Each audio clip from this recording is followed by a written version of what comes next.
I'm going to give you a 5-10 minute breakdown of Week 10's Big Ten slate. Talk about all of the games: Indiana, Maryland, Michigan, Purdue, Ohio State, Penn State, Rutgers, Illinois, Michigan State, Minnesota, USC, Nebraska. I got them all. Good. So let's go from the noon window to the evening window here. Penn State, Ohio State. So Ohio State is the favorite to win it all, the favorite to win the Big Ten. They're number one in FPI. This channel will make you a college football expert and help you enjoy watching games and make more accurate predictions. So what are you waiting for? Like, subscribe, ring the notification bell, comment your thoughts, and watch the video all the way through so that you can get the full package. And check the description and pinned comment for more ways to help yourself and this channel. Number one in S&P Plus, in FEI. Indiana passed them in ESPN's efficiency metrics and in points per play margin, but Ohio State is the consensus number one team in America right now. By odds, by ratings, by rankings. They showed you why. They didn't punt until the fourth quarter. They had an unfortunate turnover that is unusual for them with their second string running back, and that's how Penn State got 2 touchdowns instead of just 1. Penn State did not call a good game. I think that if they called more plays with an extra offensive lineman and ran to the outside more and played off of that, they probably could have put up 20 or more points. It was the first game where I really felt like Ohio State's defense was mortal and where it's not the same unit it was last year. This was the first game I really felt that, where Penn State's offense last year is clearly better than this Penn State offense, and yet Penn State was able to put together some sustainable drives, and they were able to convert a decent amount of third downs to where, yes, for now, this Ohio State defense has looked better than last year's, but in a game like this, it made me think, interesting. Maybe this unit isn't as good as last year's unit.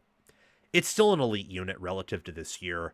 2024 Ohio State was insane in the playoffs. It's hard for any defense to play to that level, so no shame if it's true.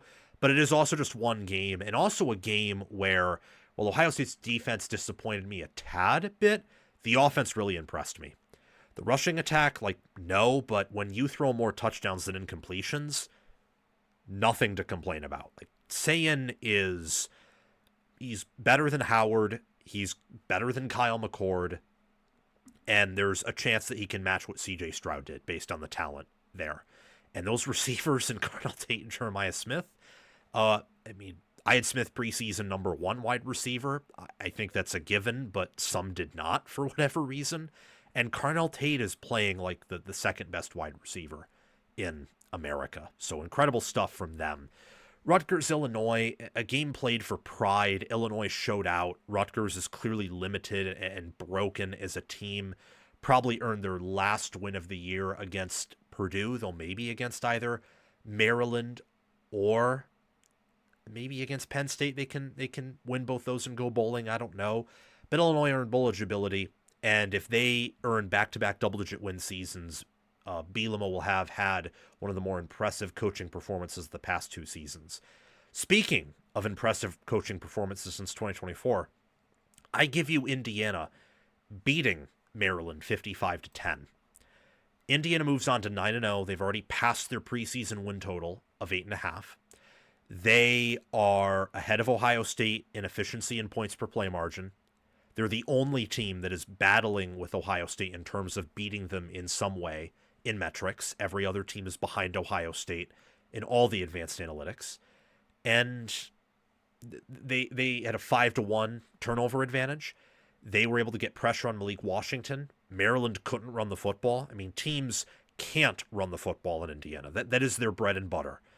It's a defense that very much reminds me of Michigan's defenses with Minter and Mike McDonald, where you cannot run on them. You can't. If you're going to beat them, it's through the air.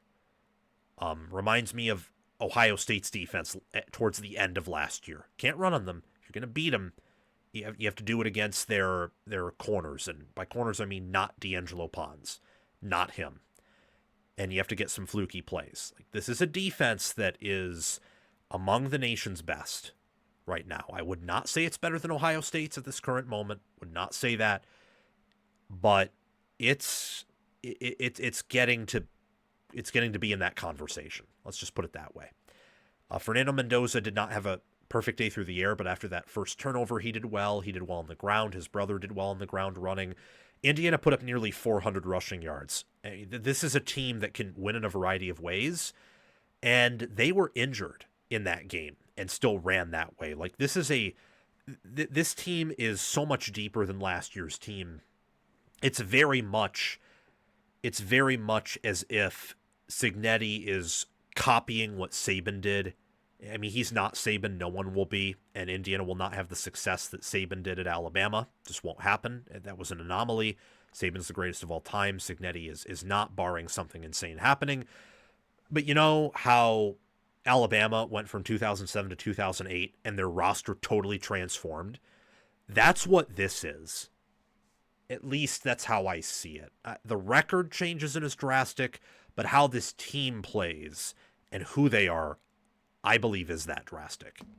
Michigan State lost to Minnesota in overtime. Not much else to say other than Minnesota continues to find ways to win when they should lose, at least on paper, or it looks like they're going to on TV, on the field. And Michigan State finds ways to lose. Jonathan Smith, he's probably going to be fired at the end of the year. And PJ Fleck is going to have an opportunity to maybe break through again next year with how much should return. Michigan barely escapes Purdue. It's humiliating if you're a Michigan guy, but a win is a win. Purdue's improving, but for Michigan, you got to fix some things if you want any hope at beating Ohio State and if you want to avoid upsets by Northwestern and Maryland. As for USC Nebraska, both programs are trending up long term. It's just hard to win a game when your starter breaks one of his bones in his lower body. It's not like he broke a finger and he can tape it together and it's on his non-dominant hand, his non-throwing hand. Then he can play with a broken bone and be fine. That is not the case at all with a broken fibula. And that ended Nebraska's hopes at a playoff and their hopes at beating USC. It's a big win for USC, even though that benefited them, the injury, because I think Nebraska wins with a healthy Raiola. But USC earns bowl eligibility. They get some momentum after losing to Notre Dame, and their playoff hopes are still alive and well. That is my recap of every Week 10 Big Ten game. Let me know your thoughts down in the comment section below. Thank you for watching. It's my mission on College Football with Sam to make you the most informed, knowledgeable, and entertained fan as possible. We aren't perfect, but we hit the nail on the head more often than we hit our thumb with the hammer. Make sure to like, subscribe, ring the notification bell, comment, and if you're here, you've probably already watched the whole video. So thank you for doing those things.